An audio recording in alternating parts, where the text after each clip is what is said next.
Hello, this is Mr. Mac. This is, I guess, the fourth video on the error and intervals of confidence. So what I showed you in one of the last videos was how to find a confidence interval when you knew the mean and you knew the standard deviation and the sample size, and you wanted a certain proportion of confidence, like a 90% confidence, 95% confidence, or 99% confidence. Now, if instead what you have is a population proportion, P, and that's another word for a probability of a particular characteristic occurring in a population, then you can use this method right here to find your confidence interval. Now, first of all, realize that if you've got a population of n people and x happen to exhibit a certain characteristic, then the proportion or the probability that x will occur in the sample is the number of times it occurred in your sample divided by the number of people in your population. Now, this would be the proportion of the sample size, and what we're trying to do is we're trying to infer what the actual population proportion is from our sample. And so once again, the idea is if we didn't test everybody. Pardon the interruption. Teachers that are testing, your bags are down here in Miss Bryce's area. Teachers that... Sorry about that. Now, the next statistic you compute is the proportion of the sample that does not exhibit that characteristic, and that's just 1 minus the proportion of the sample that does exhibit the characteristic. Now, we then define the confidence interval, or the margin of error for this estimate, to be the critical value for z. Now, these are the same ones that we used in the other case. Remember, there was that chart. I'm not going to go back to it because my computer's working slowly, but the critical z values for 90%, 95%, and 99%. And then you multiply that by the square root of p hat q hat over n. And then the confidence interval will be the sample proportion minus the margin of error, and the sample proportion plus the margin of error. Okay, so let's give this a try with this particular thing here. Now, we've got a population of 1,000, and we have a sample of 1,000, and we have polled this sample and found that 110 exhibit an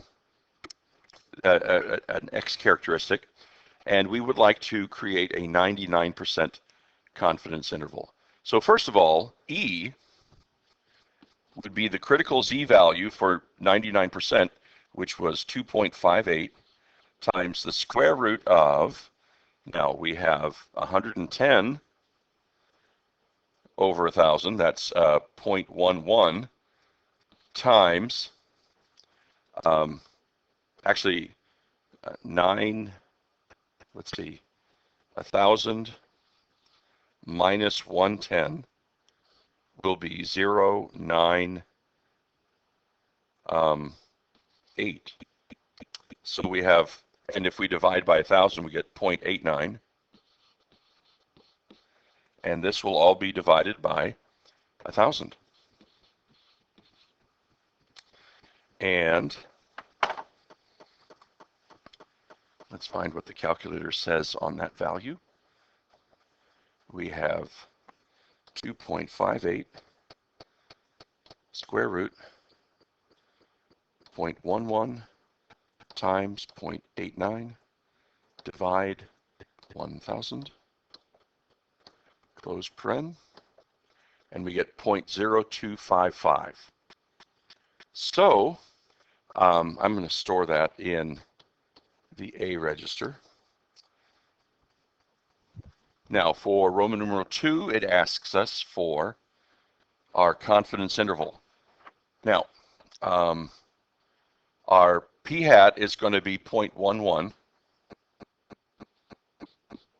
and so we're going to add and subtract from that the 0.025527, etc. And I'm just going to say 0.11 minus a and 0.11 plus a. So I get a confidence interval of 0.084 is less than p, it's less than 0.136. We are 99% confident that our true proportion p lies within this interval. Okay. Now, here's another example. You might want to pause the video and try this one before I show you how to do it. Hi, welcome back. We have a random sample of 188 books purchased at the local bookstore, and it showed that 66 of the books were murder mysteries. Let P represent the proportion of books that sold by this store that are murder mysteries. A, find the point estimate for P, the proportion of murder mysteries. So first of all, 66 were murder mysteries, and 188 books were sold. So let's just go ahead and get this as a decimal.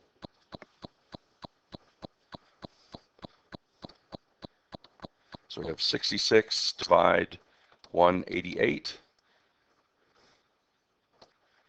0.351.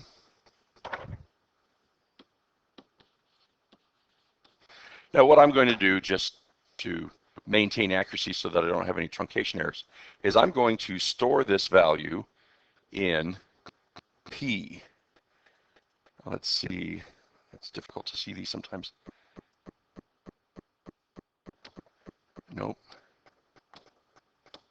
There we go. And now, find a 95% confidence interval for P.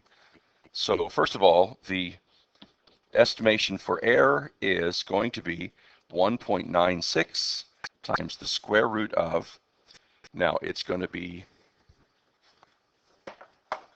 0.351 times 1 minus 0.351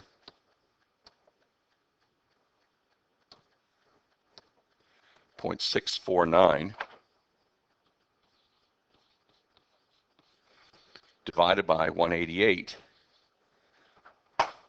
So let's do this. We have 1.96 times the square root of P times 1 minus P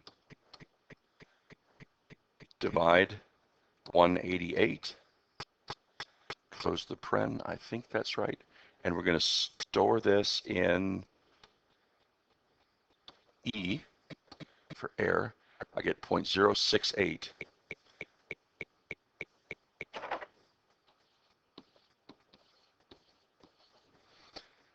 So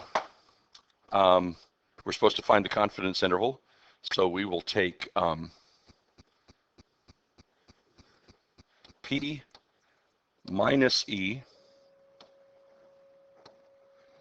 and P plus E.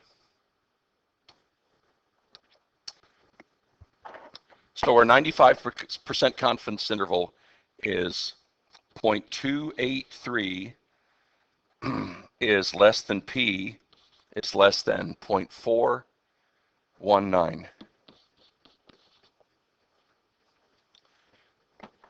And what is the meaning of the 95% confidence interval?